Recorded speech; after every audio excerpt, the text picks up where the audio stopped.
আলহামদুলিল্লাহ, সব রকম প্রশংসা শুধু আল্লাহ রাব্বুল আলামিনের জন্য।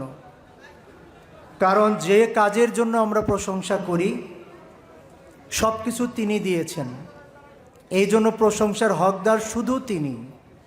সেই আল্লাহকে খুশি করবার জন্য সবাই জোরে সোরে একটু বলি আলহামদুলিল্লাহ।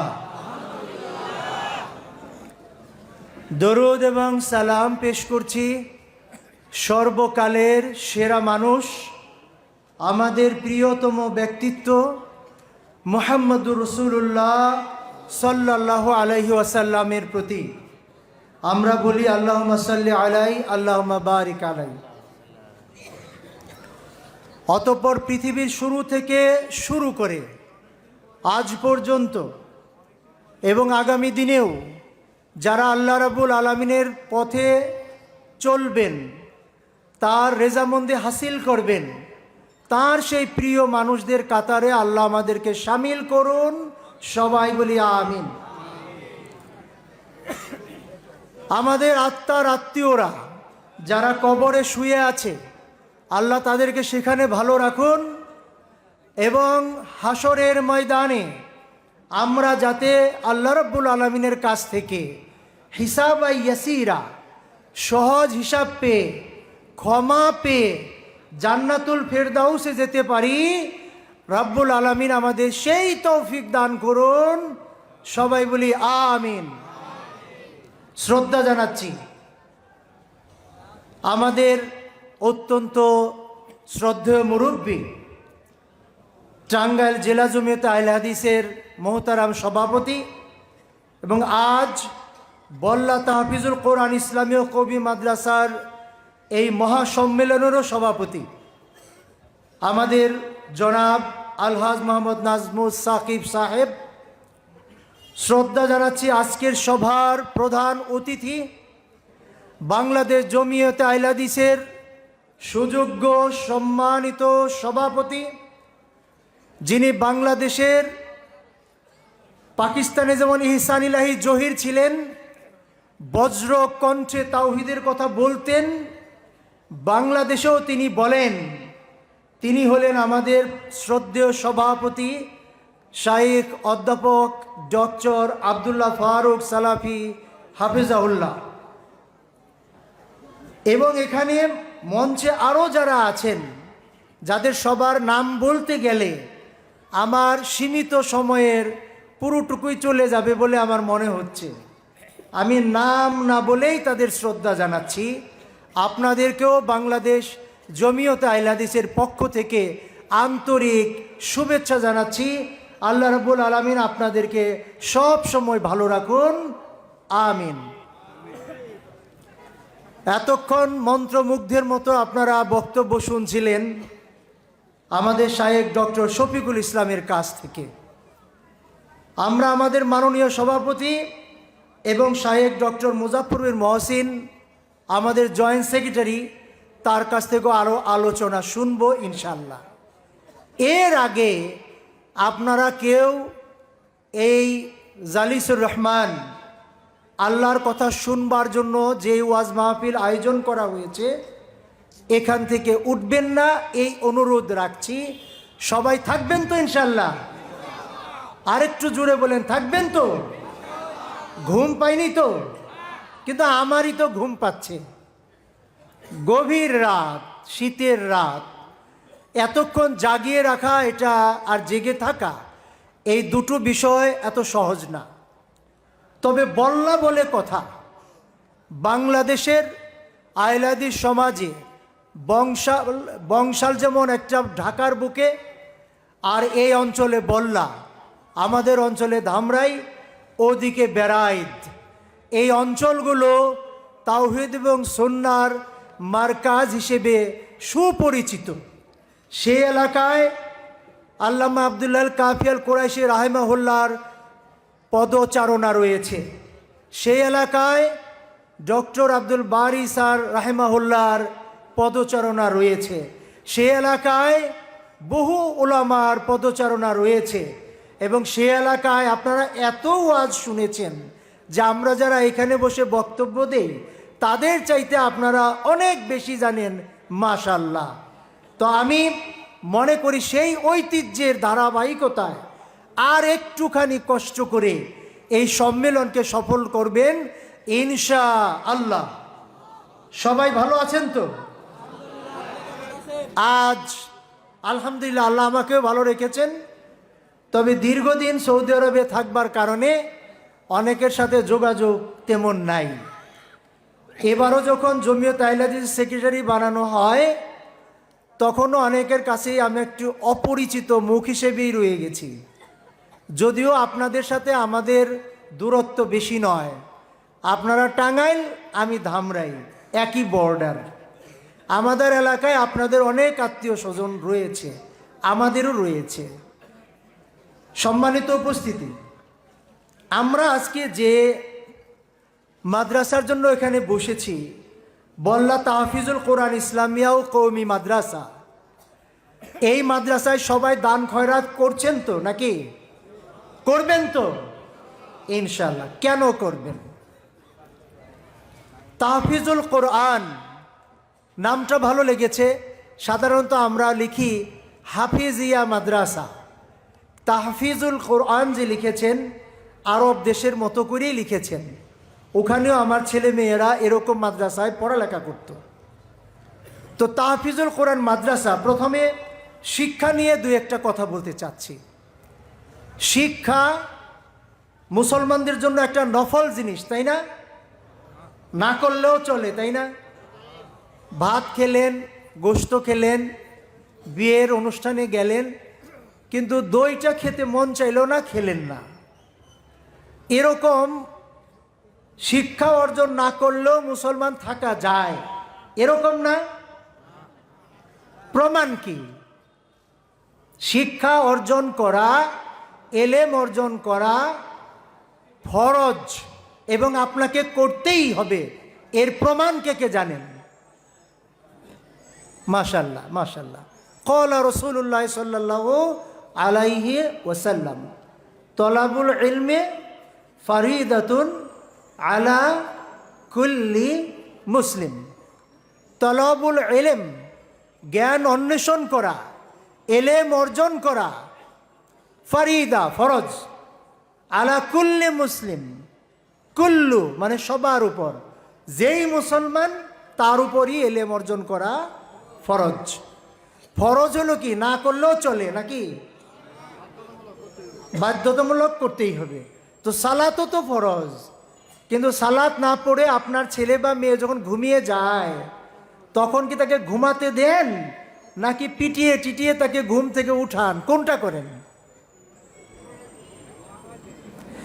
আপনার ঘরে যদি আগুন ধরে, তখন কি ছেলে মেয়েকে বাঁচাবার চেষ্টা করেন, নাকি মনে করেন পুড়তে থাক, পুরুক, ডাক দেন? তো সালাত আদায় না করে আপনার ছেলে মেয়ে যে জাহান্নামের আগুনে পুড়বে, এই চিন্তাটা কি মাথায় আসে, নাকি আসে না? একটুখানি টেস্ট করি। এখানে যারা হাজির হয়েছি, তাদের মধ্যে কে কে মাদ্রাসায় পড়েছি, একটু কষ্ট দেই। মাশাআল্লাহ কিছু আছে, তবে মেজরিটি নাই। আচ্ছা ঠিক আছে, নিজেরা পড়ি নেই, কিন্তু নিজের ছেলে মেয়েদেরকে মাদ্রাসায় ভর্তি করিয়েছি বা পড়িয়েছি, এরকম কে কে আছেন? সংখ্যা আগের চাইতে বেশি, মাশাআল্লাহ। নিজেরা ভুল করলেও এখন আর ভুল করছি না। সম্মানিত ভাইয়েরা, শিক্ষা সবাইকে অর্জন করতে হবে, এটা এড়ানোর কোনো সুযোগ নাই। শিক্ষা দুই রকমের হতে পারে। একটা হলো আপনি মাদ্রাসায় আসবেন, আলিফ বা তা সা এগুলা সবই পড়বেন, তারপরে কোরআন হাদিসের তর্জমা শিখবেন। আরেক ধরনের শিক্ষা আছে যে আপনি মাদ্রাসায় ওভাবে আর পড়তে পারবেন না, কিন্তু মসজিদের ইমাম সাহেবের কাছে গিয়ে শুনে শুনে শিখতে পারবেন। এর বাইরে আর তো কিছু করার নাই। হয় নিজে অক্ষর জ্ঞান অর্জন করে আলিফ বা তা সা সরেয়া সরেয়া এভাবে শিখবেন, না হলে শুনে শুনে শিখবেন। এই দুইটার একটাও যদি না করি, তাহলে কি শিক্ষা অর্জন হবে?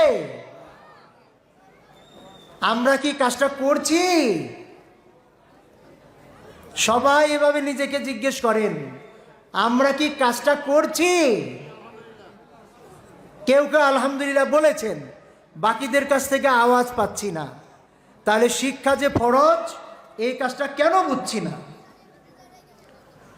সূরা জুমারের 9 আয়াত পড়ে দেখবেন, সেখানেও আল্লাহ রাব্বুল আলামিন জিজ্ঞেস করেছেন, কুল হাল ইয়াস্তাউিল লাযীনা ইয়ালামুন ওয়াল লাযীনা লা ইয়ালামুন। ওদেরকে জিজ্ঞেস করো, ওদের বলে দাও, যারা জানে, যাদের এলেম আছে, আর যারা জানে না, যারা এলেম অর্জন করেনি, তারা কি সমান? আপনারা কি বলেন, সমান? সমান নয়। এই যে সমান নয়, এইটা যে কত বড় টেনশনের কথা। অথচ আমরা সবাই জান্নাতুল ফেরদাউসে যেতে চাই। যে পড়ালেখা করলো, এলেম অর্জন করলো, সে তো অনেক দোয়া কালাম শিখলো, অনেক হুকুম আহকাম শিখলো, অনেক ভদ্রতা শিখলো। আর যে পড়ালেখা করলো না, তার অবস্থা কি হবে? তারও কি ওর জন্য সমান অধিকার থাকবে জান্নাতুল ফেরদাউসে যাবার? থাকবে? থাকবে না। সম্মানিত ভাইরা, আপনাদেরকে আরেকটা কথা আমি বলি। এই যে রাব্বুল আলামিন আমাদের জন্য কোরআন নাজিল করেছেন, এই কোরআন কেউ তো দেখে দেখে হাফেজ হয়, পড়ে পড়ে। আর যারা অন্ধ মানুষ, তারা কিভাবে হাফেজ হয়? শুনে শুনে। তাহলে দেখা যায় শুনে শুনেও পড়া যায়, দেখে দেখেও পড়া যায়। তো এই যে আমাদের তাহফিজুল কোরআন মাদ্রাসা, এই মাদ্রাসায় ছেলে মেয়েদেরকে অবশ্যই দিতে হবে। তাহফিজুল কোরআনের বিরাট মর্যাদা আছে। দুনিয়ার হাফেজরা যখন একের পর এক মৃত্যুবরণ করছিল, যখন ইয়ারমুকের ময়দানে হাফেজরা শহীদ হচ্ছিলেন, তখন কিন্তু কোরআন লিখানোর বা মুদ্রণ করার প্রয়োজন দেখা দিয়েছিল। যদি কোনো কাগজ না থাকে, কোনো প্রিন্টার না থাকে, তারপরও হাফেজুল কোরআন যারা, তারা এই কোরআনকে বক্ষে ধারণ করবে ইনশাআল্লাহ। আপনার ছেলে, আপনার মেয়ে যদি কোরআনকে হেফাজত করার, তার মেমোরি দিয়ে, তার মুখস্থ বিদ্যা দিয়ে এই কাজটি করে, তাহলে তার মর্যাদা কেমন হবে? কম হবে না অনেক বেশি হবে? তো আপনাদের প্রতি বাড়ি থেকে যদি একজন করে ছাত্র এই মাদ্রাসায় আসে, তাহলে মাদ্রাসার ছাত্র সংখ্যা কত হবে? অনেক হবে। শুধু কি টাকা দিলেই হবে? নিজের কলিজার টুকরাকে এখানে পাঠাতে হবে না? আল্লাহকে যদি চিনতে হয়, তাহলে আমাদের সুশিক্ষিত হতে হবে। আপনারা জানেন, ইংরেজিতেও বলা হয়, education is the harmonious development of body, mind and soul. শিক্ষা তাকেই বলে যেটা মানুষের দেহকে সুস্থ রাখে, তার মনকে সমৃদ্ধ করে, তার আত্মাকে আলোকিত করে।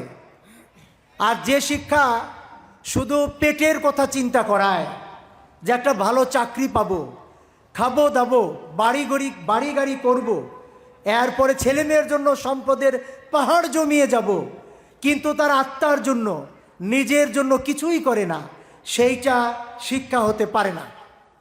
কিন্তু এই শিক্ষাটা কি আমাদের স্কুল কলেজ দিতে পারছে? স্কুল কলেজ কি দিতে পারে? সকালবেলা উঠে আপনি যে আল্লাহর কথা ভাববেন, আপনার মনকে যে আল্লাহর সাথে জুড়ে দেবেন, এইটা আমাদের শিক্ষা সিলেবাসে ওইভাবে সাজানো নাই। আছে শুধু এক জায়গায়, সেটা হলো মাদ্রাসা।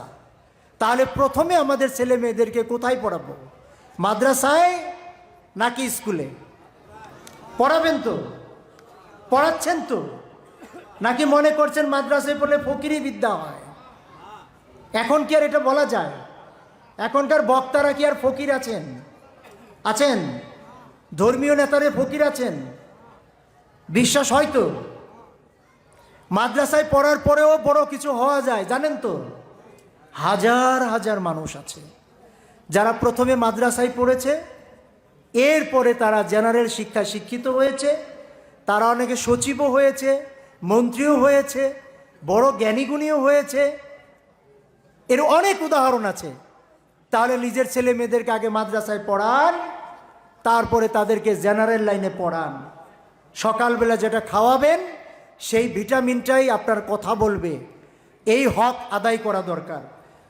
আমরা কোরআন মাজিদের সেই আয়াতের কথাও জানি যেখানে আল্লাহ রাব্বুল আলামিন বলছেন, কো আনফুসাকুম ওয়া আহলিকুম নারা। কো বাঁচাও, আনফুসাকুম তোমাদের নিজেদেরকে বাঁচাও, ওয়া আহলিকুম নারা আহল তোমার ফ্যামিলিকে, তোমার ছেলে মেয়েদেরকে বাঁচাও। কোত্থেকে বাঁচাবো? জাহান্নামের আগুন থেকে। এই বাঁচাবার উপায় কি?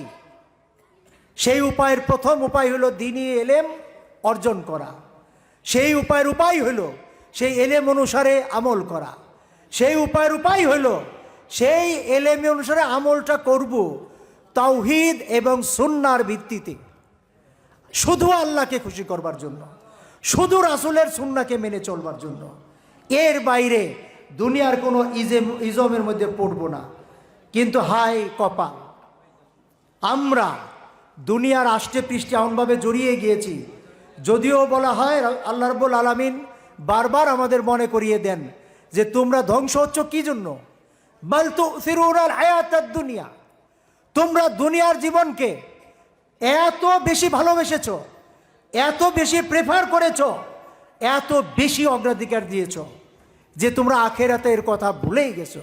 যদিও ওয়াল আখিরাতু খায়রুম ওয়া আবকা, যদিও আখিরাত হচ্ছে স্থায়ী এবং ভালো জায়গা, উত্তম জায়গা, তোমার জন্য উপযুক্ত জায়গা, কিন্তু দুনিয়ার মায়ায়, লোভে, সুখে এমনভাবে জড়িয়ে ফেলেছ, দেহ মন আত্মা সবই নষ্ট হয়ে যাচ্ছে। ওকে, আমি মাঝে মাঝে বলি মানুষ তার নিজেকে বড়ই অবহেলা করে। সে ছেলে মেয়ের জন্য কাজ করে, ফ্যামিলির জন্য কাজ করে, জান কুরবান করে দেয়, কিন্তু নিজের দিকে কখনোই খেয়াল করার সময় পায় না। এরকম একটা কবিতা আমি ইন্টারমিডিয়েটে পড়াতাম। কবিতাটা ছিল এই, উই স্কোয়ান্ডার হেলথ, আমরা স্বাস্থ্যকে নষ্ট করে ফেলি। ইন সার্চ অফ ওয়েলথ, সম্পদের খোঁজ করতে করতে কিভাবে বেশি বেশি সম্পদ আমি অর্জন করব। শরীরের দিকে মন নাই, নাওয়া খাওয়া ঠিক নাই, শুধু সম্পদ আর সম্পদ।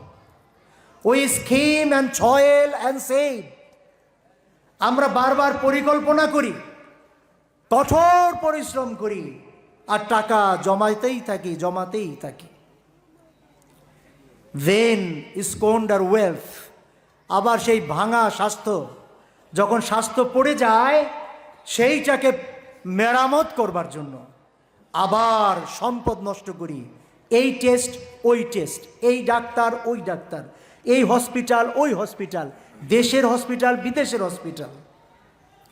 ইন সার্চ অফ হেলথ, স্বাস্থ্যের খুঁজে কোথায় পাই সেই তারুণ্য, সেই শক্তি, সেই স্বাস্থ্যই সুখের সম্পদ, সেই বিষয়টা। কিন্তু and all we get is a grave, আর শেষে আমরা কি পাই? সেই স্বাস্থ্য আর ফিরে না, সেই সম্পদও আর থাকে না, শুধু পাই গ্রেভ, একটা কবর। মিলিয়ে দেখেন আমার কথা ঠিক আছে কিনা, আমাদের জীবনটা এরকম কিনা। We live and boast of what we own। আমরা যখন বন্ধুদের সাথে কথা বলি, যতদিন বেঁচে থাকি আমরা শুধু অহংকার করি। খেয়াল করে দেখুন, বন্ধুদের সাথে কথা বলে কি বলে তারা? আমার টাঙ্গাইলে একটা বাড়ি আছে, কালিহাতিতে আরেকটা বাড়ি আছে, ওই অমুক মডেল টাউনে 2টা প্লট আছে, এই গাড়ি আছে, এইটা আছে, এইভাবে গল্প করতেই থাকে। কিন্তু আসলে কি ঘটে? উই ডাই, আমরা মারা যাই। And only get I stone. আপনারা জানেন খ্রিস্টিয়ানদের কবরে একটা পাথর থাকে, নাম লেখা থাকে। যারা কুমিল্লায় গিয়েছেন ওর সিমেট্রি, বিশ্বযুদ্ধের কবরস্থান দেখতে, সেখানে দেখবেন সবার কবর উপরে একটা পাথর আছে, সেখানে নাম লেখা আছে। মুসলমানদের কবরের পাথরের উপরে লেখা আছে হুয়াল গফুর, তারপরে তার নাম লেখা আছে। ওই স্টোনটাই কপালে জুটে শেষ পর্যন্ত। যদি না আমাদের হৃদয়কে, আমাদের মনকে এই কোরআনের জ্ঞানে সমৃদ্ধ না করি, আর যদি করি তাহলে জীবন হবে ওরকম। বাবা মারা গিয়েছে, ছেলে কোরআন শিখেছে, সে ক্ষণে ক্ষণে বলে উঠবে রব্বির হামহুমা কামা রব্বা ইয়ানি সগীরা। আল্লাহ ছোটবেলায় মা বাবা যেভাবে আমাকে আদর করেছিল ওরকম তাদের ভালো রেখো। রাস্তায় যখন একজন মহিলা, জীর্ণ শীর্ণ মহিলা ভিক্ষা করবে, পকেট থেকে একটা টাকা বের করে দিয়ে মনের অজান্তেই বলে ফেলবে রব্বির হামহুমা কামা রব্বায়ানি সগীরা। আর যদি ছেলে মেয়েকে না পড়ান, দ্বীনি ইলম শিক্ষা না দেন, আপনি আমি হব ব্যর্থ বাবা মা। ছেলে মেয়ে চলে যাবে ইউরোপ আমেরিকায়, আপনি যাবেন বৃদ্ধাশ্রমে, অথবা নিজের ঘরে কোনো রকমে মরে পড়ে থাকবেন। পাড়া প্রতিবেশীরা গোসল টোসল দিয়ে দাপন করতে নিয়ে যাবে, আপনার জানাজায় আপনার ছেলেরও হাজির হওয়ার সুযোগ থাকবে না। আবার হাজির হলেও বাবার জানাজা পড়বার মতো কোনো যোগ্যতাও থাকবে না। কার জন্য এই সম্পদ? টাকা নয়, এলেম রেখে যান, আলোকিত মানুষ গড়ে যান। বাংলাদেশ জমিয়তে আহলে হাদিস আপনাদেরকে এই কথাই বলতে চায়। বল্লার মানুষেরা, আপনারা যেমন আব্দুল আল কাফি আল কুরাইশি রাহিমাহুল্লাহকে সহযোগিতা করেছেন, তার পাশে দাঁড়িয়েছেন, ডক্টর আব্দুল বারী স্যারের পাশে দাঁড়িয়েছেন, বাংলাদেশ জমিয়তে আহলে হাদিস সেইটাই এখনও বেঁচে আছে। পাশে দাঁড়ান। আমরা তালিমি বোর্ড গঠন করেছি, দেশের 850 মাদ্রাসা এই বোর্ডের অধীনে কাজ করছে, পরীক্ষা দিয়েছে, আমরা রেজাল্ট দিয়েছি। আমি আশা করব বল্লা তাহফিজুল কোরআন ইসলামিয়া কওমি মাদ্রাসা এই তালিমি বোর্ডের অন্তর্ভুক্ত হবে খুব শিগগির ইনশাল্লাহ। আমরা সারা দেশের সিলেবাসকে আরও সমৃদ্ধ করব। বিদেশের যে সিলেবাসগুলো আছে আন্তর্জাতিক মানের, সেই মানে পৌঁছাবো ইনশাল্লাহ। এটা হবে জমিয়তের পক্ষ থেকে বাঙালি জাতির জন্য এলমি জগতে একটা অসামান্য অবদান। তবে এক্ষেত্রে আপনাদেরকে সাহায্য করতে হবে। আমাদেরকে টাকা পয়সা দিয়েও সাহায্য করবেন যখন আপনাদের কাছে চাওয়া হয়, আমাদের কল্যাণ ফান্ডে সাহায্য করবেন, আমাদের মাদ্রাসাগুলোতে সাহায্য করবেন। আমাদের আরাফাত এবং তর্জমান পত্রিকা আছে, সবার বাড়িতে এই পত্রিকাগুলো রাখবেন, নিজে পড়বেন, ছেলে মেয়েদের পড়াবেন, স্ত্রী পুত্রদের পড়াবেন, বন্ধু বান্ধবদের পড়াবেন, অন্য গ্রামে পাঠাবেন। এইভাবে যদি আলোকিত মানুষ তৈরি করতে পারি তাহলে এই দুনিয়া আমাদের জন্য সুন্দর দুনিয়া হবে, আর আমাদের দোয়াটার বাস্তব রূপ লাভ করবে। রব্বানা আতিনা ফিদ দুনিয়া হাসানা ওয়া ফিল আখিরাতি হাসানা ওয়া কিনা আযাবান নার। হে রব্বুল আলামিন, দুনিয়ায় তুমি আমাদের হাসানা দান করো, আখিরাতেও হাসানা দান করো, এবং জাহান্নামের আগুন থেকে তুমি আমাদের বাঁচাও। আছেন তো সাথে? বাংলাদেশ জমিয়তে আহলে হাদিসের সাথে আছেন তো? জীবনের লক্ষ্য ঠিক করুন। আল্লাহ পৃথিবীতে পাঠিয়েছেন আমাকে আপনাকে তার দিন অনুসারে নিজেকে চালানোর জন্য, নিজের ফ্যামিলিকে চালানোর জন্য, নিজের সমাজকে চালানোর জন্য, নিজের রাষ্ট্রকে চালানোর জন্য। ব্যাংকগুলো যেন সুদভিত্তিক না থাকে, শিক্ষা ব্যবস্থা যেন সেকুলার না থাকে, এই যে কালচার পশ্চিমা সংস্কৃতি যাতে না থাকে, ফ্যাশন যেন ওদের মতো না হয়, মুসলমানদের মতো যাতে হয়। মসজিদগুলোতে যেন মুসল্লি দিয়ে ভরে যায় এবং মক্তব দিয়ে ভরে যায়, মাদ্রাসাগুলো যেন ছাত্র দিয়ে ভরে যায়। এই সংগ্রামে একজন মুজাহিদ হিসেবে আপনারা সামিল হন। বাংলাদেশ জমিয়তে আহলে হাদিসের হাতকে শক্তিশালী করুন এবং একসাথে তাওহীদ এবং সুন্নাহর এই দাওয়াত বাংলার আনাচে কানাচে আসুন, সবাই পৌঁছে দেই। আল্লাহ আমাদেরকে কবুল করুন। আমি কথা শেষ করছি আজকের জন্য।